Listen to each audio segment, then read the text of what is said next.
So we are in luck that technology kind of crapped out on us and cut the video in half because this section is naturally divided into two parts. There's the part that we just talked about with parallel lines and parallel planes and skew lines and all that. And then there's the part that happens when you take two lines, you draw a transversal, and there's 8 angles formed. So within those 8 angles, there's 4 angle relationships that we need to talk about. And we brushed over it quickly at the beginning of the last lesson, but here are the angle relationship names: corresponding angles, alternate interior angles, alternate exterior angles, and same side interior angles, also known as consecutive angles, depending on which textbook you use. So I'm sure that me reading that didn't do a whole lot for you, so let's talk about what those 4 angle relationships are. So first up is corresponding angles. Corresponding angles means it's the same thing at a different location.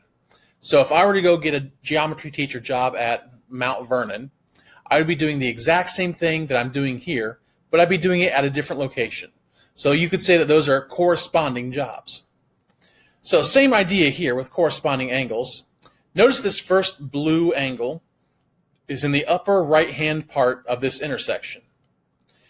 If I come down to this other intersection, this other blue angle is also in the upper right-hand part. So because they're in the same spot, but different locations, we call them corresponding angles. So take a look at this diagram where we've got 2 lines, L and M, and then a transversal T. Here we've numbered the 8 angles, and let's see if we can spot all the corresponding angles. So angle 1 and angle 5, they're both in the upper left-hand quadrant. 2 and 6, it's almost as if I took angle 2 and just slid it right down the transversal and it made angle 6. That's another way to view corresponding angles. Just slide it down the transversal and you got the exact same angle. Angle 3 and angle 7, they're both in the lower left-hand quadrant. And then the last pair, angle 4 and angle 8. So hopefully seeing those pairs kind of drawn out helps make sense of what corresponding angles are. Next angle relationship is alternate interior angles. Now that might be a mouthful, but it actually does a pretty good job describing what the relationship is. So they're interior angles because both angles are inside the parallel lines. So whenever we talk about interior or exterior, we're talking about whether it's inside the parallel lines or outside the parallel lines. Now it's called alternate interior because they're on opposite sides of the transversal. So angle 1 and angle 2 here are both inside the parallel lines, but opposite side of the transversal. So if we take a look back at this diagram, see if we can spot some alternate interior angles. So my interior angles are 3, 4, 5, and 6. So angle 3 is on the left-hand side, but angle 6 is on the right-hand side. So 3 and 6 are alternate interior angles. Same idea for angles 4 and 5. They're both on the inside of the parallel lines, but opposite sides of line T. Next angle relationship is alternate exterior angles. So similar idea, they're alternate because they're on opposite sides of the transversal, but alternate exterior because both angles are on the outside of the parallel lines. So here we can see that demonstrated with angles 1 and 2. If we take a look back at this diagram, let's see if we can spot the alternate exterior angles. Okay, so my exterior angles are 1, 2, 7, and 8. So angle 1, the one that's alternate exterior with that would be angle 8. Now I can see some people saying, well, what about 1 and 2? They're both on the outside, and they're on opposite sides of line T. And that's true, but but 1 and 2 happen at the exact same intersection. In order to qualify as alternate exterior, they need to be at 2 different intersections. So that's why 1 and 2 doesn't work as alternate exterior. So we did angle 1 and angle 8. What about angle 2? What's the alternate exterior with that? Well, that would have to be angle 7.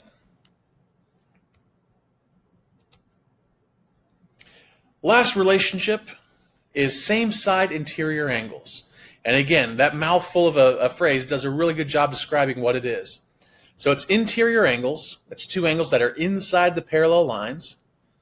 But instead of being alternate, which means opposite sides of the transversal, our two angles are on the same side of the transversal. So angles 1 and 2 here are on the same side, and they're both interior, so same side interior. Let's see if we can spot these on this diagram.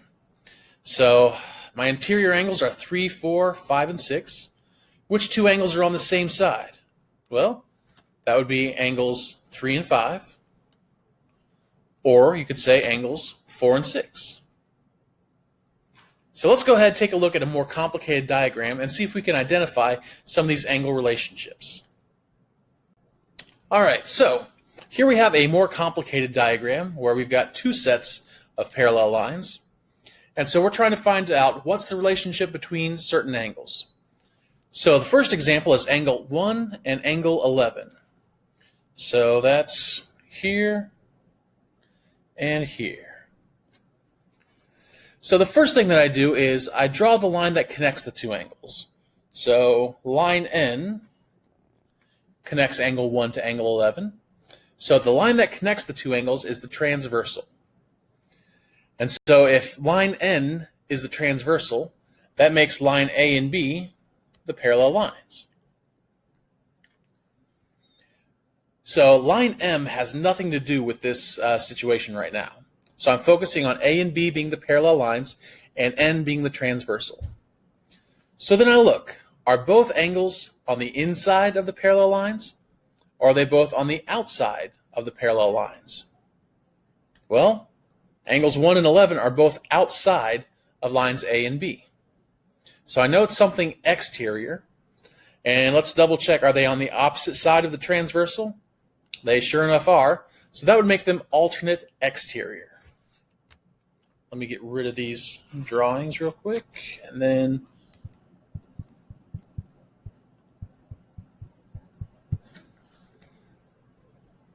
so angle 111, alternate exterior. Let's take a look at angles 12 and 16.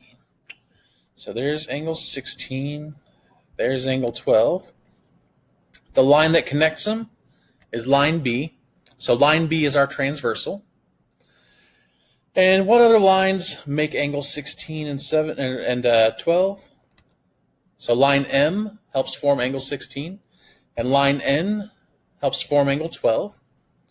So line M and N are our parallel lines. So I ask myself, are they both inside or are they both outside of the parallel lines? Well, angle 16 is outside of the parallel lines, but angle 12 is in between the parallel lines. So because it's one angle in and one angle out, it's not going to be anything interior, it's not going to be anything exterior. The only relationship that we have where it's one in and one out is corresponding. And let's double check what we talked about. Okay, it looks like angle 12 is in, let's see if we're doing up, down, left, and right, it's the left one. And then right here, angle 16, between up, down, left, and right, angle 16 is the left one. So both 12 and 16 occupy the same space, but at different intersections. That's definitely corresponding angles.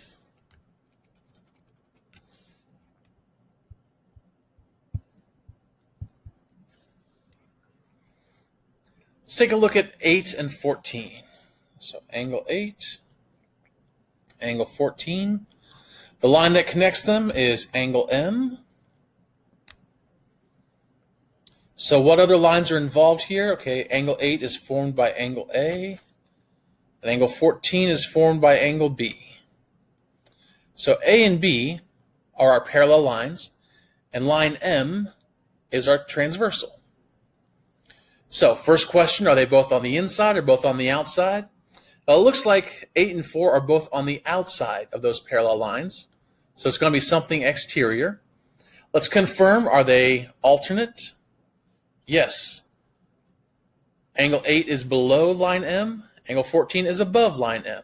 So they are indeed alternate exterior.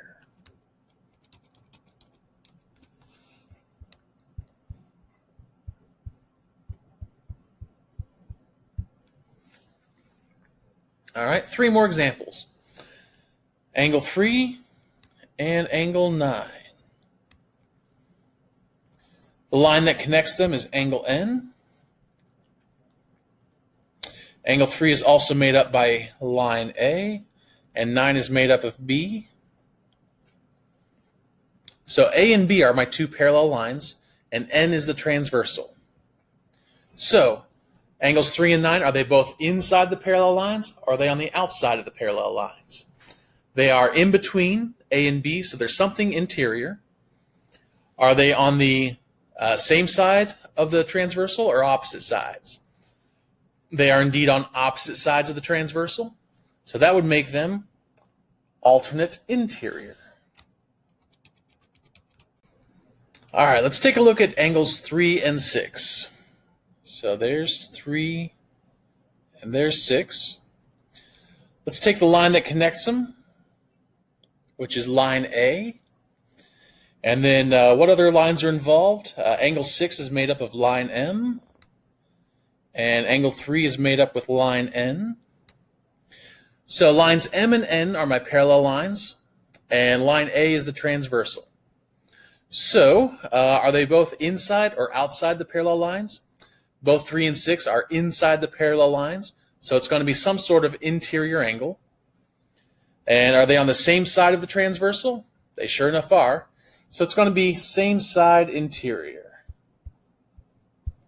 And I'm cool if you just put SSI. Last example here. Angles 12 and 13.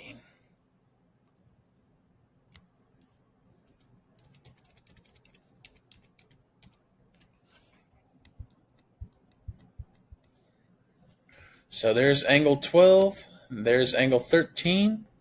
This is starting to look familiar. So the line that connects them is line B. What other lines are involved? Line M helps make up 13, and line N helps make up 12. So are they both on the inside or the outside of the parallel lines?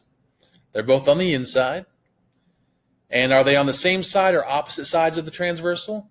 Well, they're both on the same side of the transversal. So again, we're dealing with same side interior. The more you work with these angle relationships, the more they'll come pretty easily to you. This is going to be used a lot in this chapter, so hopefully you guys will catch on pretty quickly. If you guys have any questions, please feel free to email me or ask me in class, and hope you guys do all right on the homework. So I will see you soon. Have a good one.